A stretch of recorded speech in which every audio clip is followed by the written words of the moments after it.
Hello viewers, welcome to my channel আমার স্কুলে আপনাকে স্বাগতম। আজকের আলোচনার বিষয় হলো গ্রামাটিক্যালের কন্ডিশনাল সেন্টেন্স।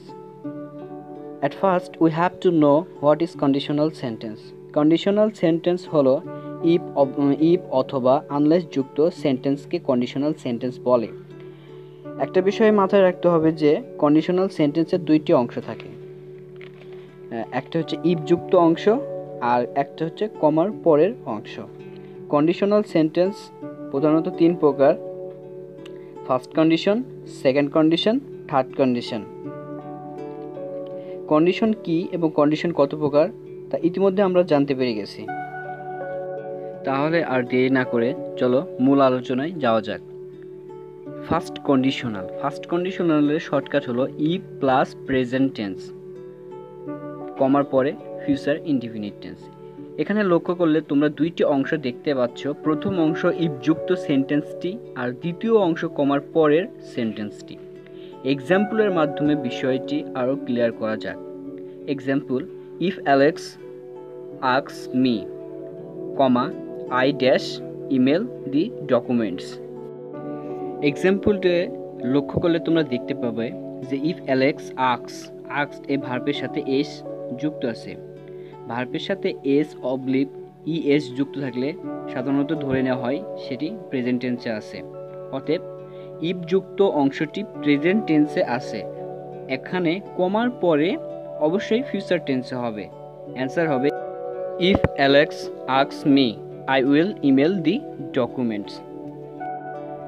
আরও কিছু এক্সাম্পলের মাধ্যমে বিষয়টি ক্লিয়ার করা যাক। Question: if it Reigns, we dash play ludo. If it Reigns, এখানেও ভার্বের সাথে এস যুক্ত আছে। অবশ্যই ভার্বটি প্রেজেন্ট টেন্সে আছে। ইফ যুক্ত সেন্টেন্সটি যদি প্রেজেন্ট টেন্সে থাকে তাহলে কমার পরে অবশ্যই ফিউচার টেন্স হবে। তাহলে দেখা যাচ্ছে গ্যাপে হবে উই উইল প্লে লুডো। পরবর্তী কোশ্চেন আছে if the price is low, the demand dash. If the price is low, এখানে অক্সিলারি ভার্বটি প্রেজেন্টে রয়েছে ইজ, সো পরবর্তী অংশে হবে ফিউচার টেন্স। অতএব ইফযুক্ত সেন্টেন্সই আছে প্রেজেন্ট টেন্সে, যার জন্য পরবর্তী অংশে ফিউচার টেন্স হবে। সো রাইট অ্যান্সার হবে if the price is low, the demand will increase. D number right answer. পরবর্তী আলোচনার রুলস হলো সেকেন্ড কন্ডিশনাল। এখানে দুইটি রুলস কাজ করে।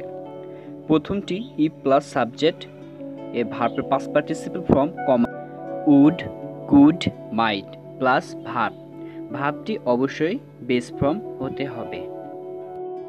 অথবা if plus subject plus were, would, could, might plus ভার্বের বেস ফর্ম। একটি এক্সাম্পলের মাধ্যমে বিষয়টিকে বোঝানো যাক। If I knew the answer, dash tell you. যদি আমি উত্তরটি জানতাম, ড্যাশ তোমাকে বলতাম। এখানে ইফযুক্ত সেন্টেন্সটি পাস্ট ফর্মে আছে। অতএব কমার পরবর্তী অংশে গ্যাপে উড, কুড, মাইট হবে এবং ভার্বের বেস ফর্ম হবে। তাহলে সঠিক উত্তরটি হবে if I knew the answer, I would tell you. পরবর্তী কোশ্চেনটি হলো if I found a lost bag. যদি আমি একটি হারিয়ে যাওয়া ব্যাগ খুঁজে পেতাম, I dash it to its owner, I dash it to its owner. এখানে ইফ প্লাস সাবজেক্টের পরে ভার্বটি পাস্ট ফর্মে আছে। অতএব বোঝা যাচ্ছে যে কন্ডিশনাল সেন্টেন্সটি দ্বিতীয় নম্বর রুলসে আছে। অতএব সেন্টেন্সটি যে পাস্ট টেন্সে, যার পরবর্তী গ্যাপে উড, কুড, মাইট প্লাস ভার্বের বেস ফর্ম বসবে। সুতরাং উত্তরটি হবে if I found a lost bag, I would return it to its owner. আরও একটি উদাহরণে দেখা যাক। If you are in my position, যদি তুমি আমার অবস্থানে থাকতে, হোয়াট ড্যাশ ইউ ডু, তাহলে ড্যাশ কি করতা। এখানে if plus subject plus were, যা দ্বিতীয় রুলসের সাথে মিলে যায়। অতএব কমার পরবর্তী অংশে গ্যাপে উড, কুড, মাইট প্লাস ভার্বের বেস ফর্ম হবে। অতএব সঠিক উত্তরটি হবে if you are in my position, what could oblique would you do. আমাদের সর্বশেষ রুলসটি হলো থার্ড কন্ডিশনাল। থার্ড কন্ডিশনাল দুইভাবে আরম্ভ হয়ে থাকে।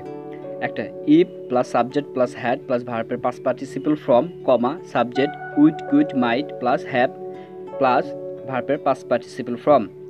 যদি ইফ দ্বারা বাক্যটি শুরু না হয় তাহলে অবশ্যই সেকেন্ড রুলস দ্বারা শুরু হবে। হ্যাড প্লাস সাবজেক্ট প্লাস ভার্বের past participle form comma subject plus would could might plus have plus ভার্বের পাস্ট পার্টিসিপল ফর্ম। এখানে অবশ্যই মনে রাখতে হবে বাক্যটি যদি ইফ দ্বারা না শুরু হয় তবে অবশ্যই কন্ডিশনাল পার্টটি হ্যাড দ্বারা আরম্ভ হবে। চলো একটা উদাহরণের মাধ্যমে বিষয়টা ক্লিয়ার হওয়া যাক। If the police had come earlier comma they dash the burglar. এখানে পারফেক্ট অ্যান্সারটি হচ্ছে দে কুড হ্যাভ অ্যারেস্টেড। এখানে দি বাগলার বলতে বোঝাচ্ছে শিথিল চোর। যদি পুলিশ খুব তাড়াতাড়ি আসতো বা শর্টকাটে আসতো তাহলে তারা শিথিল চোরকে ধরতে পারতো।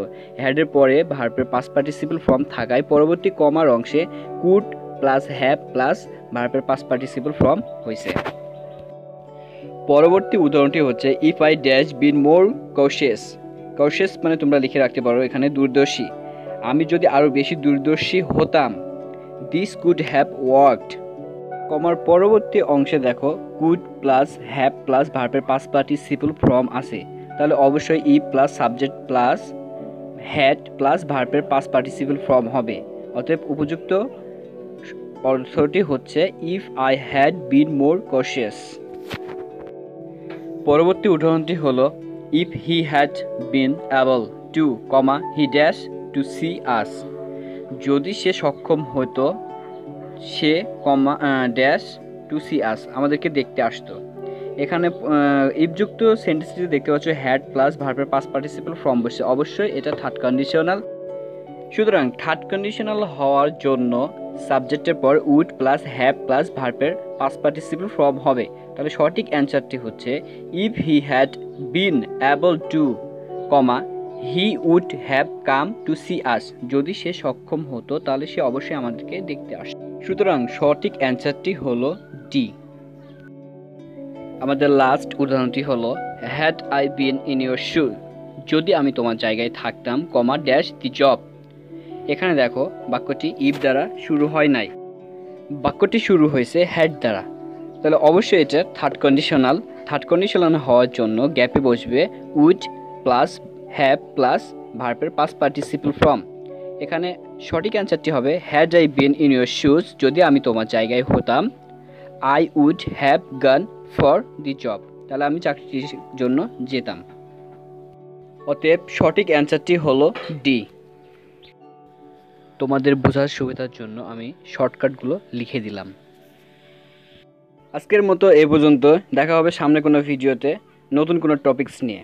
ততক্ষণ ভালো থেকে সুস্থ থেকে আমার জন্য দোয়া করো। আল্লাহ হাফেজ।